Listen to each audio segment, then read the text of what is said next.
Të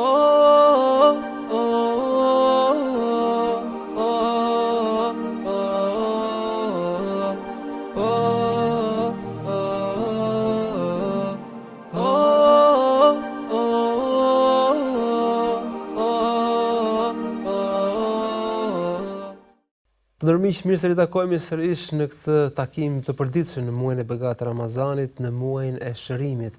Do të flasim sot për disa shkaqe dhe shenja të syfajsisë. Si të kuptojmë që ndoshta kemi rënë në syfajsi ose si të mbrohemi nga syfajsia. Të kuptojmë sa e rëndë dhe sa problematike është syfajsia, e cila shpesh i shkatërron ato vepra për cilat kemi derdhur mund dhe ndoshta aspirojmë shpërblime të mëdha, po duke u përfshirë nga syfajsia, ato humbin vlerën dhe kthehen në dëmin tonë. Dhe për të njohur me këtë temë, ne kemi kënaqësinë që sot dëgjojmë shpjegimet e hoxhës nderuar Ahad Dërguti. Hoxh, mirë se vini. Mirë se u gjeta. Hoxh, nëse flasim për syfajsinë, shpesh njeriu në natyrën e tij e ka të tillë që e pëlqen duartrokitjen e të tjerëve, mendimin e mirë të të tjerëve. Po si ndikon kjo te syfajsia, veçanërisht në raport me adhurimet? Allahu shpëlbë, bismillah, alhamdulillah, salatu wassalamu ala rasulillah. Syfajsia, pra ashtu siç edhe përmendet, është një smundje e fshehur, e cila jo çdo herë është e dukshme dhe jo çdo herë robi ka mundësi ta identifikojë. Prandaj është tepër e rëndësishme që ti hulumtojmë për le të themi shenjat apo gjurmët e saj në veten tonë. Nëse adhurimet tona bëhen në atë mënyrë që dallojnë kur i bëjmë në vetmi dhe kur i bëjmë në prezencë të tjerëve, kjo është një shenjë e fortë e syfajsisë. Prandaj duhet patur kujdes tepër të veçantë që mos të bimë në syfajsi, meqense është në jetën kohë përveç që është smundje e fshehur, është edhe shkatërruese e veprave.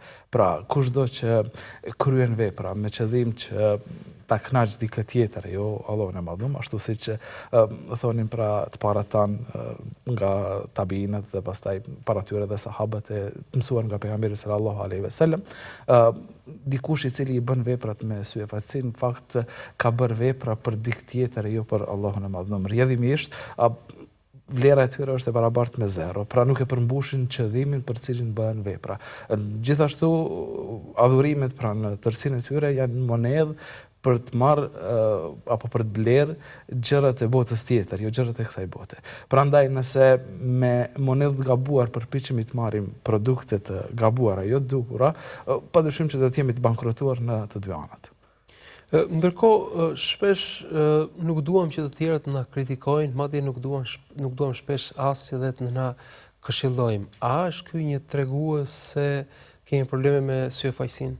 Gjithsesi, sepse prej cilësive le të themi thelbësore dhe të pandashme të një besimi të drejtë dhe të plot është edhe dëshira për të pranuar këshilla dhe për të dhënë këshilla në njëjtën kohë. E kujtojmë këtu një surën Kaptin, cilën besoj që shumica e besimtarëve e dinë, që është surja Asr, pra mes të tjerash, kur Allahu i madhënuar përmend pra le të themi gjendja normale të njerëzve, e që është humbja, thot inel insana lafi khusr. Pra njeriu është në humbje. Pastaj bën një përjashtim. Dhe në përjashtim i numëron cilësitë atyre që nuk janë të humbur. E mes tyre është edhe watawasau bil haqqi, pra edhe e këshillon njëri tjetrin për të mirë. Momenti kur besimtari refuzon që të marrë këshilla, apo edhe nëse nuk refuzon hapur, po thjesht ndjehet sikur s'ka nevojë për këshilla, sikur se ato janë të tepërta, sikur le të themi e lëndojnë sedrën e tij kur dikush i drejtohet me këshilla, në këtë moment le ta di që është i prekur nga kjo smundje, e pastaj sa thellë e ka kapluar kjo smundje, sa shumë e ka prekur kjo smundje, është analizë që duhet të vazhdoj edhe ta shikojë zemrën e tij. Pra, nëse themi se një zemër e mbushur me iman, me besim të lartë, është një zemër e cila është mbrojtur ndoshta nga syfajsia ose së paku nuk i interesojnë shumë opinionet e njerëzve dhe kundërta, një iman i dobët shpesh është në ankth për të ditur se sa opinion të mirë kanë njerëzit ose sa e pëlqyen një vepër ose një tjetër. Pra, lidhet në drejt për drejt me imanin, me besimin kjo si vepër? Po, pra, i lirë sepse dikush i cili e njeh mirë Allahun, e njeh mirë Zotin e tij, do ta njohë gjithsesi mirë edhe shpërblimin e Zotit, pra atë që i ka premtuar Allahu i Madhëdhëm. Në moment që ti e kupton realitetin e shpërblimit që e merr, duke filluar edhe nga kjo botë, lëre më për shpërblimet e botës tjetër, nuk ka mundësi që ti këmbesh ato të mira me të mirat e përkohshme që mund t'i marrësh me lëvdatët e njerëzve, me pëlqimin e tyre, me, le të themi, vërejtjen e tyre mbi realitetin tënd apo përkushtimin tënd që ti mund ta tregosh në ndonjë prej adhurimeve dhe me këtë përkushtim e kërkon pra miratimin e njerëzve. Kjo pastaj ndoshta nga ana psikologjike mund të trajtohet edhe në mënyra tjera, sepse dikush që ka nevojë për secilin vepër të tij të marrë duartërokitjen e tjerëve, miratimin e tyre, pëlqimin e tyre, kjo ka dhe smundje tjera, mirë, po ne jemi të fokusuar në aspektin fetar, e që është tejet e rëndësishme që besimtari ta lidh zemrën e tij me krijuesin e tij, me Zotin, në dorën e cilit janë thesartë e qiejve dhe tokës. Pra, çfarëdo që ti mund ta, le të themi, aspirosh, ta kërkosh, ta presësh prej të tjerëve, ndërkohë me një adhurim të caktuar, ndërkohë që e di që në duart e Zotit janë thesartë e qiejve dhe tokës, ti ke trokit në adresë të gabuar, në derë të gabuar. Për këtë është shumë e rëndësishme që besimtari të lidh zemrën e tij me Zotin e lartësuar. Të parat të mirë thoshin që vërtet është i mjerë një njeri i cili me veprat e botës tjetër kërkon të arrit mirat e kësaj bote. Madje transmetohet prej Ibn Muhajrizit, Allahu mëshiroft dhe Allahu qoftë i kënaqur me të, një tabiin i shquar, i cili kur shkon tek një robaqepës për të bler një robë të caktuar dhe aty e gjen dikë i cili ishte me robaqepsin. Robaqepsi nuk e njihte këtë tabi të madh, këtë dietar të kohës së tij, dhe i thot ky njeri që ishte tek robaqepsi, ky është Ibn Muhajrizi, pra ke kujdes me si sillesh me të dhe pra ofroj produktet me çmim më të lirë, më të mirë kështu me radhë.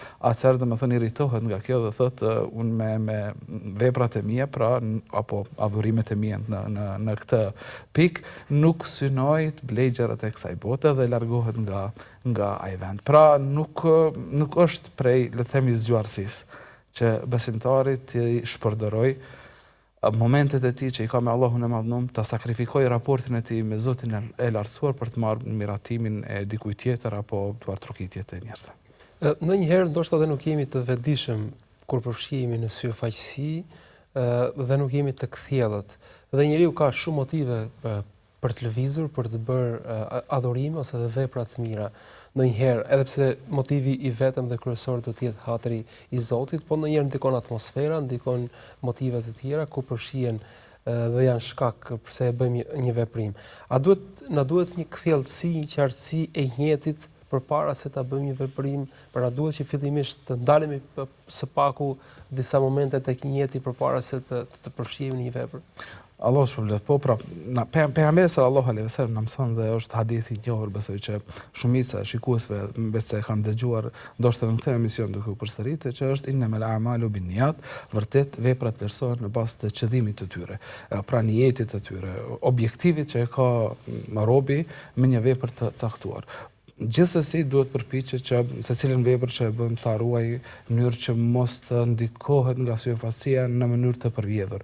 Mirë, po për aq kohë se niyeti është i shëndosh, edhe nëse bëhet vepra hapur, nuk ka ndonjë peshë të madhe, le të themi. Prandaj edhe i shohim dy shkollat, le të themi, tek të parat tanë të mirë dhe pastaj kjo ka vazhduar edhe deri në ditët e sotit. Pra është një shkollë e cila thotë që bëje veprën të cilën ke synuar ta bësh, pavarësisht nëse janë aty njerëzit apo nuk janë aty njerëzit. Tregohet që një tabi kur e pyetën dhe i thanë që dikush i tha e kam falë namazin dhe e kam shiju shumë. I tha pse e ke shijuar kaq shumë? Thot për shkak që isha i vetëm dhe nuk isha në prezencë të njerëzve. Atëherë ky i thot zemra jote qenka e dobët. Meqense edhe pse është në kontekst pozitiv, për aq kohë sa i ke menduar njerëzit, mos prezencën e tyre, sërish e ke lënduar atë kualitetin e adhurimit. Apo në anën tjetër Sufjan al-Thauri, i cili përfaqëson një shkollë që duhet fshehur secila vepër në mënyrë që të arrihet shpërblimi i plot, në mënyrë që sigurohemi që nuk preket nga syfaqësia. Prandaj në një rast e shikoj një nga shokët e tij prej tabiinëve duke u falë një namaz tepër të bukur, tepër me përkushtim dhe i thot sa trim i madh që je, ke guxim që të falësh në prezencë të njerëzve. Ndërkohë për vete thotë që unë nuk e kam këtë trimëri. Unë kur i bëj adhurimet fshehem në mënyrë që t'i ruaj nga suefatësia. Pra, nëse analizojmë secilin prej këtyre shkollave, le të themi, ajo që kthehet apo ajo që e bën dallimin është niyeti. Sa më i sinqert ti je, sa më i qiltër ti je me Zotin tënd, pastaj nuk ka rëndësi as të madhe nëse këtë e bën në prezencë të njerëzve, i fshehur nga njerëzit, nëse merr lajka, merr duartrokitje, merr lavdrime nga njerëzit apo edhe kritika. Pra shumë herë duke bërë, le të themi, duke e manifestuar fen, duke i manifestuar adhurimet në publik, ndonjëherë merr edhe kritika. Mirpo besimtari i cili e ka niyetin e pastër për hir të Allahut të lartësuar, ai nuk është që i bën shumë përshtypje vlerësimi që e merr nga njerëzit. Edhe pse muslimanët e parë ndërtuan civilizime, ndërtuan po themi erdhën me koncepte të mëdha në jetën e kësaj bote, për tyre buruan shumë zbulime të mëdha shkencore, në këshillat e vazhdueshme të dietarëve këshillohet një distancë e kërkuar me dynjan. Edhe pse kërkohet që të jemi më të mirët kudo, kërkohet në raport me zemrën një distancë. Përse kjo distancë është e nevojshme në raport me syfajsinë, me po themi këtë garën që shpesh përfshihemi dhe pa e kuptuar. Përmendet prap gjithsesi po i kthehem tabinëve, Allahu i mëshiroft, cilët thonë që zemra është e ndërtuar asaj që nuk mund t'i bëj vend dashurisë së paepur për ahiretin dhe dashurisë së paepur për dynjan. Sikur i ka dy dyer. Pra në moment që futet nga njëra derë dynjaja, nga dera tjetër vetëse ka ikur ahireti. Për këtë është tepër me rëndësi që besimtari ti kristalizoj objektivet e tij për jetën. Pra ne e dim që Allahu i madhëruar na ka krijuar në mënyrë që ta adhurojmë.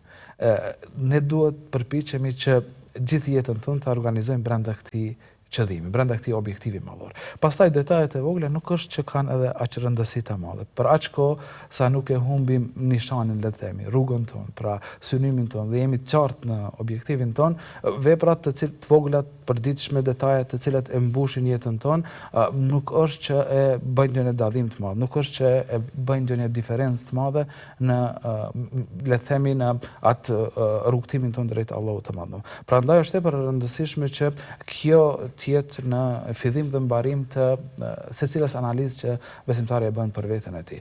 Gjithashtu, pra nëse këtë e ka të qartë, atëherë nuk mund të jetë i dashuruar pas dynjas. Mund ta përdor dynjan si mjet për të arritur ahiretin, sepse e tillë është dynjaja, pra duhet përdoret si mjet, nuk mund të shndrohet si qëllim në vete. Aq më pak që ahireti të shndrohet në mjet për të marrë të mirat e dynjas. Meqense dynjaja, pra e dim, ka joshje të ndryshme, mirë po të gjitha janë të përkohshme. Në raport me suefatsin, pra me temën tonë, nëse e marrim këtë pjesë dhe këtë përmbajtje, e shohim që suefatësia është rezultati i dashurisë së robit për dynjan, sepse nëse do të pavarësohej nga kjo dashuri, atëherë nuk ka se si le të themi ta shes gjën më të shtrenjtë apo monedhën e tij më me vlerë që i duhet në botën tjetër për të marrë, le të themi, sepse suefatësia fundet krye është thjesht dëshira për të marrë miratimin e të tjerëve, lavdatat e tyre e kështu me radhë. Pra nuk ka mundësi që monedhën e tij më të vlefshme ta jap për të marrë diçka e cila nuk ka asnjë vlerë. Madje siç përmendet prej dietarëve të mëdhenj, edhe të më falin edhe shikuesit edhe ju, ndoshta për shembullin që do ta marr, thonë që nëse një njeri ka në dorën e tij ndonjë dytësi, ndonjë ashqitje, le të themi, dhe gjithë të tjerët i thonë është gjë e mirë, është gjë e bukur, i mençuri nuk do ta merrte dhe ta hante këtë pjesë, sepse fakti që të tjerët e lavdrojnë, fakti që të tjerët thonë fjalë të mira, nuk janë ndryshojnë realitetin e saj. Kështu është edhe me besimtarin dhe me veprat e tij dhe me zemrën e tij, me niyetin e tij, me imanin e tij. Pa marrë parasysh lëvdatave që i merr nga njerëzit e tjerë, pa marrë parasysh duartrokitjeve të tyre, pa marrë parasysh miratimit të tyre për veprimet që i bën. Nuk e ndryshojnë realitetin e tyre. Tregohet gjithashtu prej një tabini tjetër, i cili pasi e kreu namazin, dikush i tha, mashallah, sa namaz të bukur ke bërë. Ky i thot, ku e di ti ku e kam pas zemrën unë gjatë namazit? Pra është tepër me rëndësi që besimtari veprat e tij të organizoj asisoj që të kërkoj kënaqësinë e Allahut të Madhënum. E kjo pikë së pari pra bëhet duke i dhënë prioritetin apo duke caktuar në radhë prioritare atë dëshirën për të marrë të mirat e botës tjetër, e asësi të lidhet për të mirat e përkohshme të kësaj bote. Sëmundjet shpesh lidhen me njëra tjetrën, madje shpesh shkaktojnë sëmundje zinxhir në një farë mënyrë, simptoma zinxhir. Si lidhet egoja, egoizmi, mendjemadhësia me syfajsinë? Ka një lidhje tepër të ngushtë edhe të çuditshme. Pra një njeri egoist dhe mendjemadh nuk mund ta paramendojë që mund të bëj veprat pa syfatsi. Pra nuk mundet që dikush i cili e madhështon veten, pra e shikon veten mbi të tjerët, e shikon veten sikur më të madhin mes njerëzve të tjerë, t'ia lejoj vetes apo t'jetë komod që pastaj veprat t'i fsheh prej njerëzve. Prandaj nuk shohim ndonjë mendjemadh i cili ka mundësi që veprat i bëjnë në mënyrë të sinqertë. Gjithashtu, edhe nëse e kthem nga ana tjetër, secili i cili bën veprën për ta kënaqur dikë tjetër, ka pjesë të mendjemadhësisë dhe egoizmit në veten e tij. Pra, nëse çfarë do lloj adhurimi e kryen me qëllim që të marrësh, lëvëdhatet e njerëzve, atëherë kjo është shenjë e një lloji mendjemadhësie që ndoshta edhe ke të fshehur në zemrën tënde. Pra, është megalomania e cila njeriu e ndjen për veten e tij, është madhështimi që i bën vetes, sepse ai nuk do që në sytë të tjerëve të nënçmohet. Ai nuk do që në sytë e njerëzve, kur themi të tjerëve, kemi për qëllim pra njerëzve, shoqërisë, familjes, kolegëve në punë, kështu me radhë, që të njolloset, edhe pse ndoshta me drejt do të duhej të njollosej. Po kjo do të thënë a ka drejt apo s'ka drejt, kjo pastaj është në radhë të dytë, të tretë apo edhe krejt e parëndësishme, pra nëse besimtari apo njeriu në radhë të parë, pra është i vëmendshëm dhe i jep pra prioritetin e duhur që raportit të tij të cilin duhet ta mirëmbaj me Allahun e Lartësuar. A mund të ketë një moment kur ne ta kuptojmë se jemi tërësisht shpëtuar nga syfajësia, apo gjithmonë meraku për syfajësi duhet të jetë prezent brenda zemrës së besimtarit? Domethënë nuk është i sigurt nga syfajësia, veç ai i cili është i zhytur në detin e syfajësisë. Pra s'ka mundësi besimtari që të ndihet i sigurt deri në çastin e fundit nga syfajësia. Prandaj gjejmë nga sahabët për tyre Aisha, nëna e besimtarëve, në momentet e vdekjes thoshte më mirë do të ishte që unë t'isha gur, apo dru, apo pem, apo kështu me radhë, në mënyrë që të mos jepja llogari në ditën e gjykimit. Madje njëri prej tabiinëve, Allah më shërof, Fudajl ibn Iyadi, i cili pra njihet sikurse adhuruesi i dy haremeve, pra adhuruesi i Mekës dhe Medinës, në një rast kishte thënë që nëse do duhej të betohesha, më me kënaqësi do të betohesha që jam hipokrit sesa që s'jam hipokrit.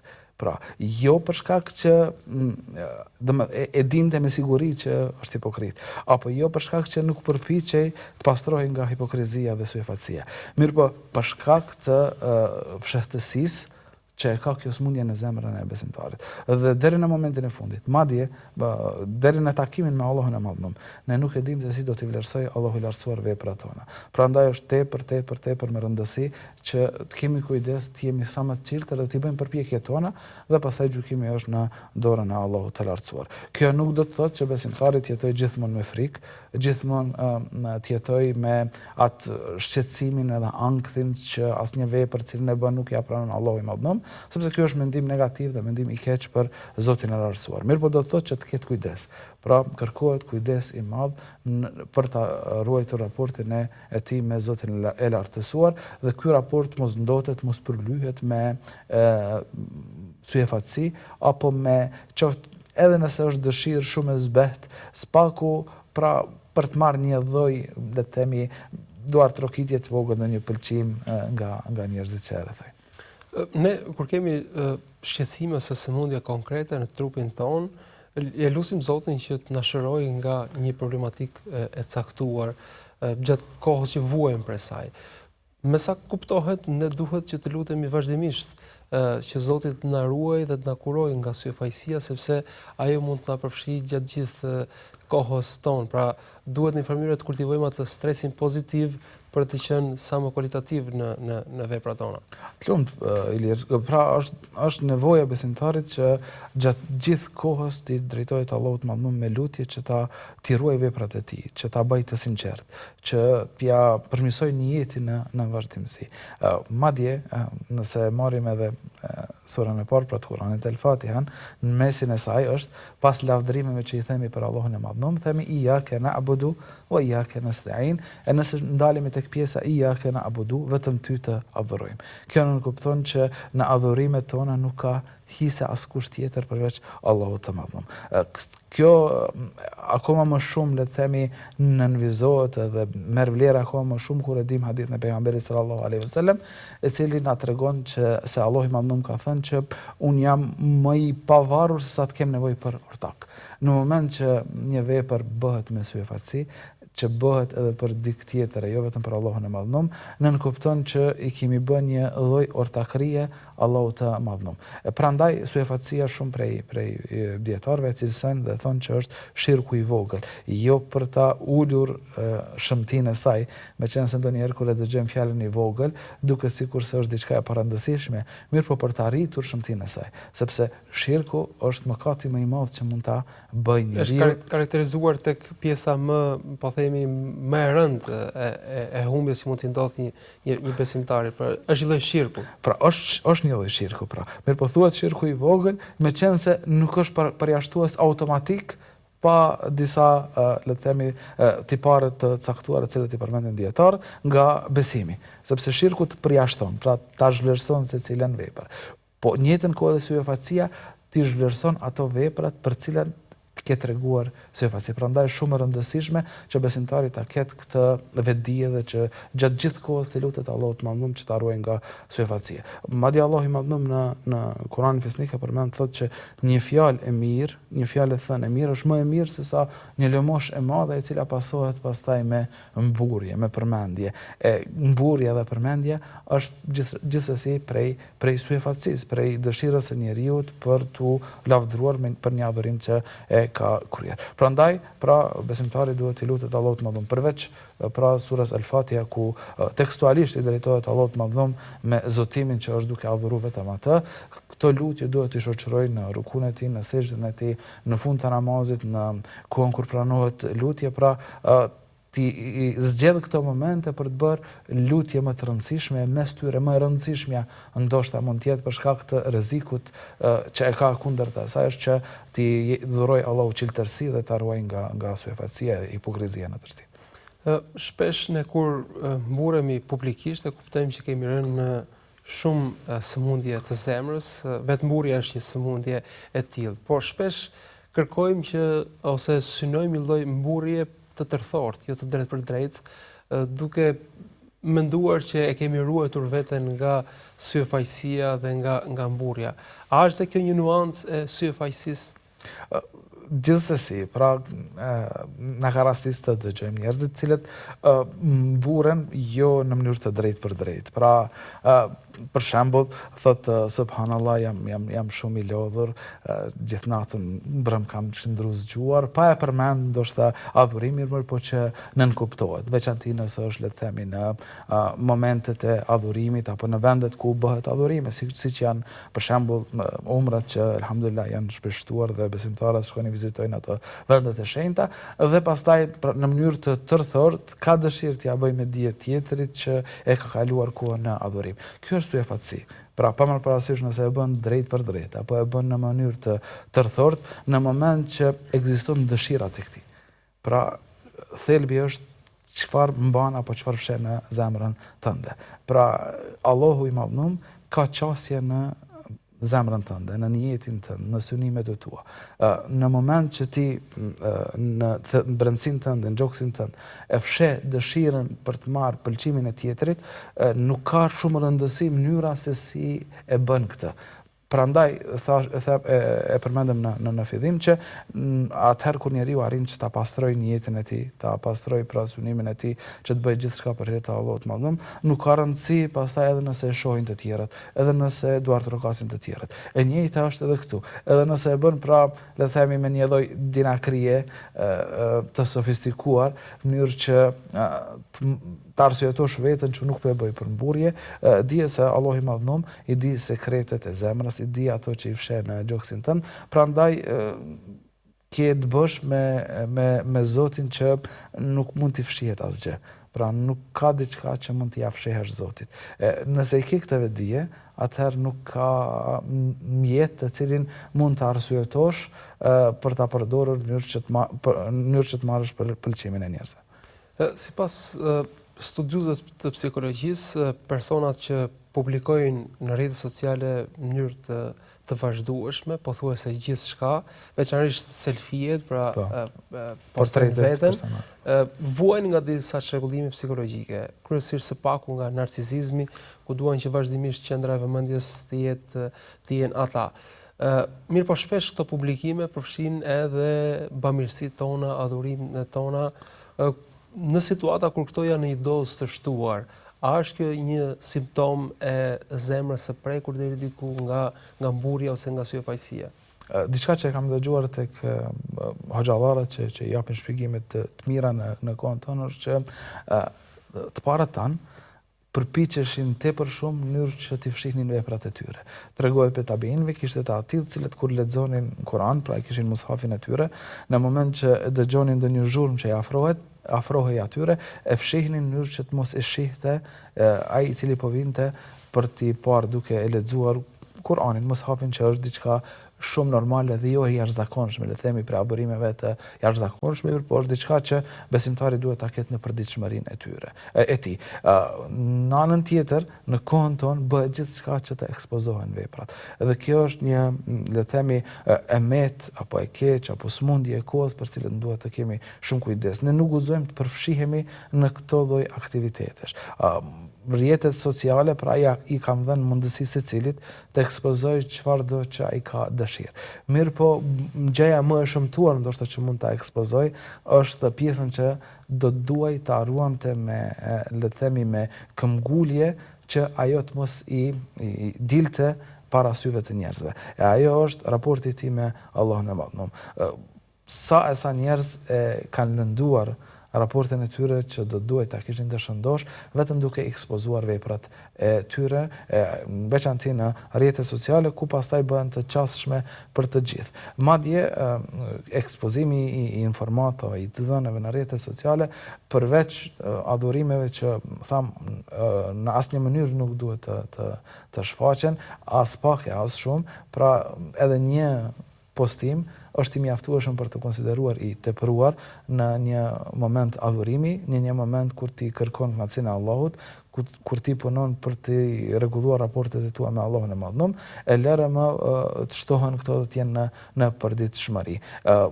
Gjithsesi edhe postimi i fotografive, i jetës që e bën, pra gjërave të rëndomta, nuk është i shëndetshëm, mirë po ndoshta me ndonjë rast tjetër mund të trajtohet më thellë, mirë po është vërtet një emet e madhe e kohës sonë e që i është dhënë në dorë secilit. Prandaj besimtari duhet të jetë vigjilent dhe të mos bie prej këtij mashtrimi. Në këtë muaj të begat ka shumë adhurime që janë adhurime të përbashkëta, adhurime xhamatore, ku sekreti është gati i pamundur, po ndërkohë ka dhe adhurime të cilat bëhen në vetmi. Çfarë balance duhet të ndërtojë besimtari në këto ditë, në këtë muaj? Pra, duhet i kthehemi sërish niyetit, duhet të pastrojë niyetin. Pra, ne e dim që prej adhurimeve më të mëdha që mund t'i bëjë një njeri është falja e 5 kohëve të namazit. Dhe mënyra më e mirë, spaku për burrat, për t'i falur këto namazet është duke shkuar në xhami. Shkuarja në xhami nuk mund të jetë sekret, nuk mund të bëhet në mënyrë të fshehur, mirë po bëhet në mënyrë të hapur. Prandaj besimtari në këtë moment nuk ka asgjë tjetër apo asnjë mjet tjetër për ta ruajtur këtë vepër, që dhe të jetë i çiltër me të në raport me Zotin e tij, vetëse përmes zemrës dhe niyetit të tij që e ruan në zemër. Prandaj veprat të cilat bëhen në mënyrë të hapur nuk ka pse besimtarit përpiqet t'i fsheh sepse Allahu i Madhërum e ka caktuar këtë lloj mënyre për t'i kryer ato vepra. Meqense Allahu i Madhëruar i ka caktuar këtë lloj mënyre, do të thotë që mënyra më e mirë për t'i kryer ato është duke i bërë të hapur dhe është duke i bërë bashkarisht me njerëzit e tjerë. Mirpo ajo e cila do ta shkatronte këtë vepër që ti e bën në mënyrë të hapur, është ndonjë mburje që ti mund ta tregosh dhe të mburresh para të tjerëve për kryerjen e asaj vepre. Prandaj është shumë e rëndësishme që besimtari pa marrë parasysh llojin të veprave ta ruajë niyetin e tij. Pastaj veprat të cilat bëhen në mënyrë të fshehtë, të cilat mund t'i bëj i larg syve të njerëzve, nuk ka pse ti ekspozoj.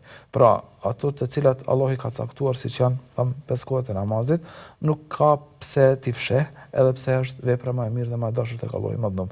Në anën tjetër, vepra të cilat janë të fshehura dhe mund t'i bësh vetëm larg syve të njerëzve, duke u përkushtuar tërësisht Allahut të Madhërum, nuk ke pse ti ekspozosh. Pra, balanci është që bëj veprat që bëhen me xhamat, me grup, duke pastruar niyetin, dhe veprat të cilat i bën në vetmi, mos e ekspozo sepse nuk ka kur far le të themi dobi nga ekspozimi i tyre. Zoti shpëlbeft për këtë këshilla, Zoti nderoft. Allahu ju shpëlbeft. Miq, këtu e mbyllim takimin e sotëm, folëm për syfaqësinë, nëse përmbledh atë që tha Hoxha, duhet që njetin ta qartësojmë, njetin ta kemi vetëm për hatër Zotit dhe kështu çdo vepër që e bëjmë në mënyrë të hapur, kemi të ruajtur dhe e kemi me sevap tek Zoti. Ndërkohë nëse njetin e kemi të deformuar, edhe ato vepra që ndoshta i kemi bërë fillimisht në fshehtësi, njeti i mangët do t'i bëjë që të kërkojnë pëlqimin dhe mburjen përballë njerëzve, çka humbin shpërblimin tek Zoti dhe çka na sëmurin zemrën të gjithë dhe ka pastaj efekte të shumëfishta. Unë falenderoj që na ndoqët dhe lut Zotin që këto këshilla të jenë të dobishme për gjithë dhe në këtë rrugëtim, veçanërisht në këtë muaj shërimi. Miru takoheshim nesër me një tjetër të ftuar me një tjetër temë.